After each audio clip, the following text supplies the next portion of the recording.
নমস্কার। আমি এখন দাঁড়িয়ে রয়েছি বরানগর জুট মিল অঞ্চলে। দীর্ঘদিন বন্ধ থাকার পর বরানগর জুট মিলটা মাত্র এক মাসও হয়নি বোধহয় এখন অবধি খুলেছে।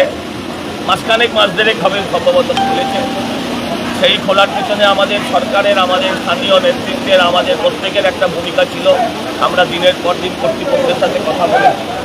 কথা বলার পরও আপনারা দেখছেন এখনো সম্পূর্ণভাবে খোলা হয়নি এই কারখানা। আমি আপনাদের দেখাতে চাই গত 50 বছরে আমরা পশ্চিমবঙ্গকে কোথায় এনে দাঁড় করিয়েছি। আমি সবাইকে অনুরোধ করব, এটা পশ্চিমবঙ্গে এটা শুধু এক বছর আসছে, এটা শুধু একটা সরকারের নয়, বছরের পর বছর গত 50 বছর ধরে রাজ্যের শিল্পকে কখনো বাম আর কখনো ম্যাডাম তারা যে কোথায় এনে দাঁড় করিয়েছে। ক্যামেরাম্যানকে বলবো পুরো জায়গাটা ঘুরিয়ে দেখাতে। এটা পুরোটা হচ্ছে একটা কবরখানা। এখানে অন্তত 5000 মানুষ এখানে একসাথে কাজ করতে পারেন। আমরা চাই পশ্চিমবঙ্গটা আবার আগের জায়গায় ফিরে যাক, সুজলাং সুফলাং হোক। এই অবস্থা থেকে আমাদের পশ্চিমবঙ্গকে মুক্ত করতেই হবে।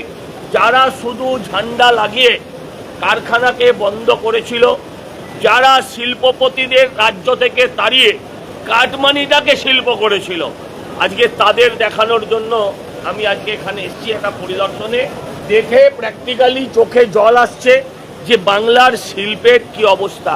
এখানে হাজার হাজার মানুষের কর্মসংস্থানের সুযোগ ছিল, কিন্তু সরকারি অপচেষ্টা, সরকারের অপদার্থতা আর শুধু কাটমানি খাবো আর তোলাবাজিকে শিল্প করব, এইটা করতে গিয়ে এই পুরো জুট শিল্পের, এটা তো একটা বরানগর শিল্পাঞ্চল, এখানে আমার এলাকায় মাত্র একটা আছে।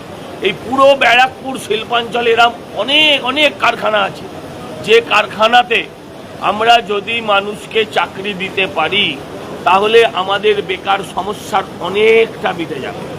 আমি শিল্পমন্ত্রী, আমি মুখ্যমন্ত্রী, আমি বাংলার শিক্ষিত জনতার কাছে আবেদন করতে চাই, মানুষ আপনারা অনেক আশা প্রত্যাশা নিয়ে আমাদের ভোট দিয়েছেন, আপনাদেরও দায়িত্ব আছে, আমাদের গুরু দায়িত্ব আছে, আমাদের মহা দায়িত্ব আছে এই অবস্থা থেকে এই রাজ্যটাকে বাঁচানোর। আসুন আমরা সকলে মিলে এই বাংলাকে আবার সোনার বাংলায় পরিণত করি। নমস্কার।